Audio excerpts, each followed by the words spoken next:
Oi, gente, esse é o último vídeo da série sobre o Encontro Nacional de Gestão Estratégica, que teve como foco vendas, um evento promovido pela ABTD em parceria com a Posiciona, e eu tô aqui para contar para vocês um pouquinho de como que foi o segundo dia. Bem, a gente começou fazendo um resgate dos principais aprendizados e foi muito legal ver, né, que os principais insights e provocações que a gente gostaria de provocar na galera, eles surgiram. Então, o pessoal trouxe que os principais insights do primeiro dia foram, né? Primeiro, a importância do envolvimento da liderança em todo o processo, né? Desde do briefing até a execução e principalmente na transferência de aprendizagem. E o segundo ponto que mais apareceu na pesquisa que a gente fez com os participantes foi mensuração de resultados. Afinal de contas, né? Quem não mede, não gerencia, já diria a Demi. O objetivo do segundo dia foi fazer com que as pessoas sentissem um pouco na pele o que é estar do lado, né, de participante. Então a gente começou o dia com um game que foi conduzido pelo Mário Cunha, um parceiro nosso, né, que é o diretor da Academia de Marketing.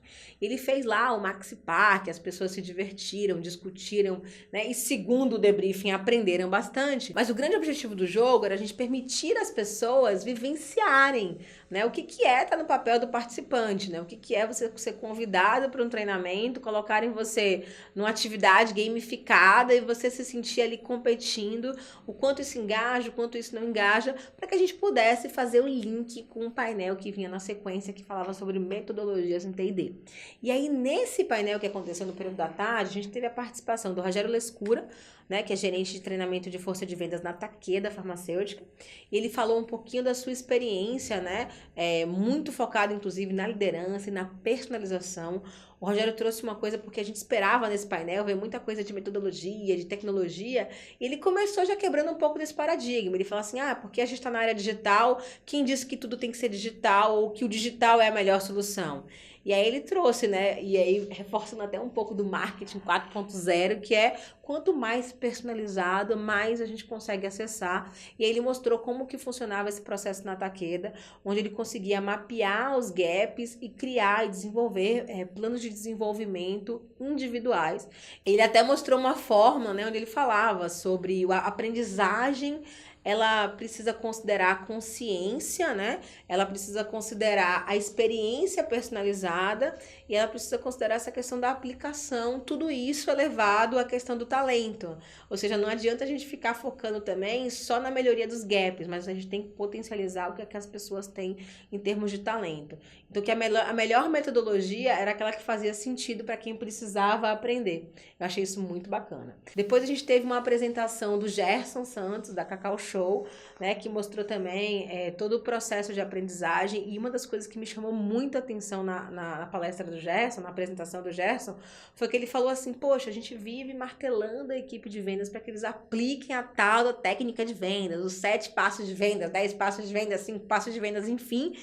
E aí ele foi com a equipe dele para a loja e ficou o dia inteiro tentando aplicar os 7 passos de vendas que eles tinham lá e chegaram à conclusão de que, cara, era impossível porque aqueles passos não se conectavam com o dia a dia da equipe de campo.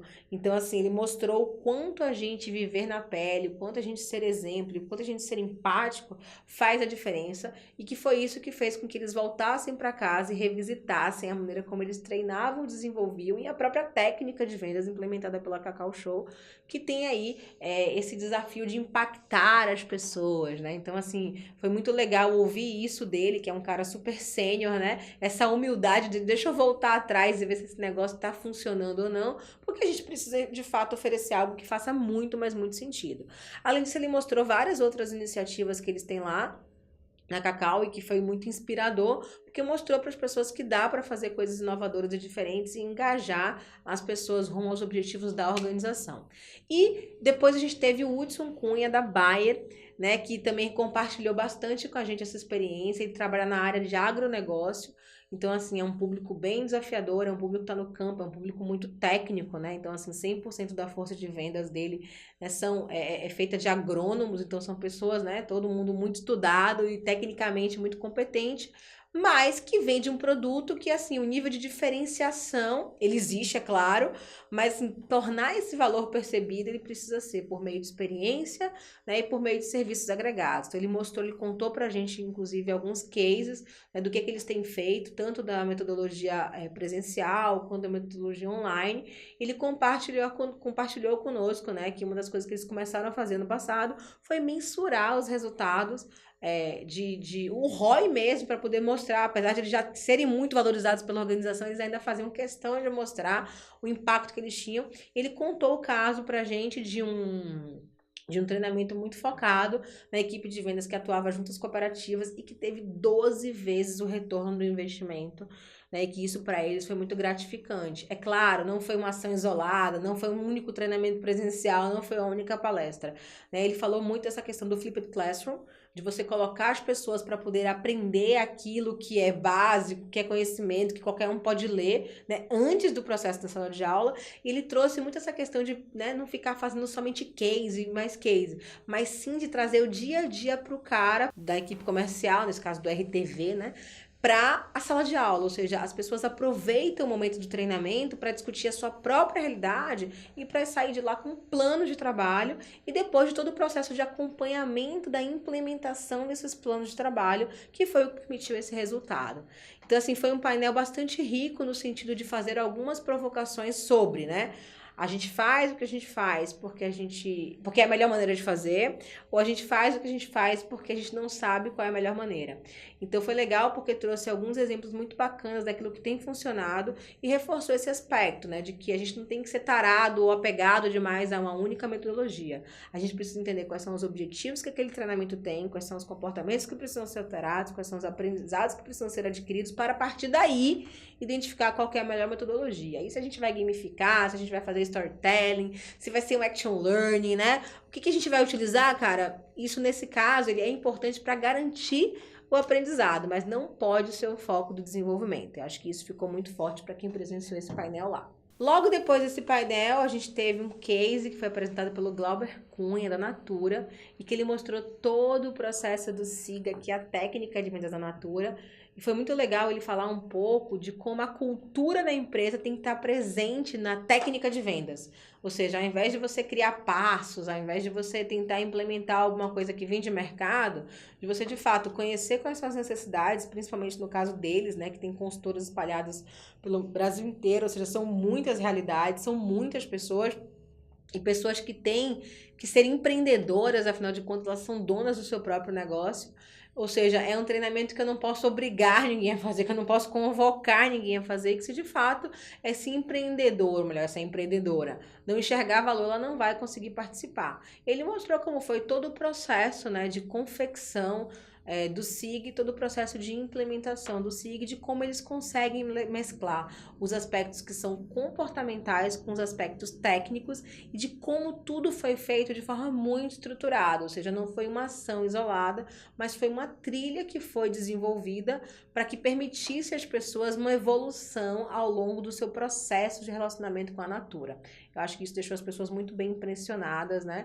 E a contribuição foi muito rica para que a gente pudesse mostrar, assim, que treinamento de vendas também não é só aquela porra louquice de que alguém vem, chama a gente para um briefing, tira um pedido e a gente sai fazendo.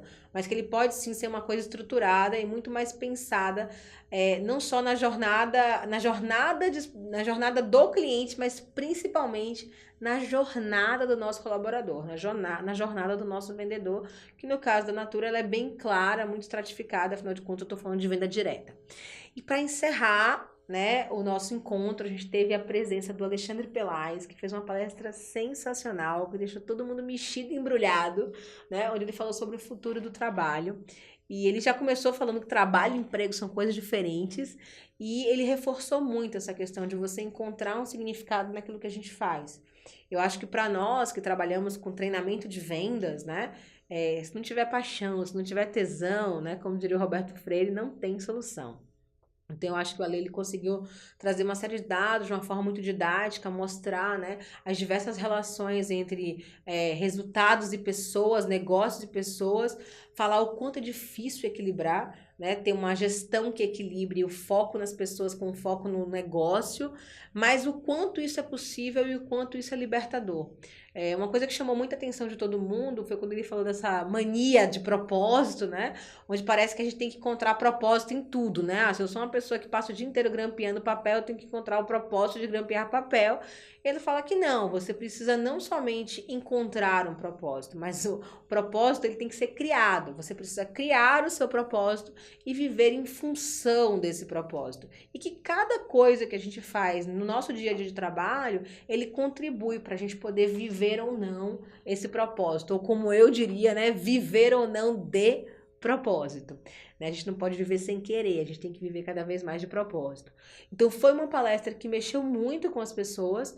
Eu acho que todo mundo que ficou até o final e teve a honra de assisti-lo saiu de lá extremamente reflexivo, né? Porque o mundo do trabalho ele está mudando absurdamente e a gente tem que estar preparado para isso. A gente não trabalha mais só em função de um salário, a gente não trabalha mais só em função de status. A gente cada vez mais trabalha e é cobrado de forma mais consciente, né? A gente tem que ter um compromisso, não é com o nosso empregador, né? Não é com a nossa conta, não é com o boleto, mas nosso compromisso ele tem que estar cada vez mais com a nossa consciência.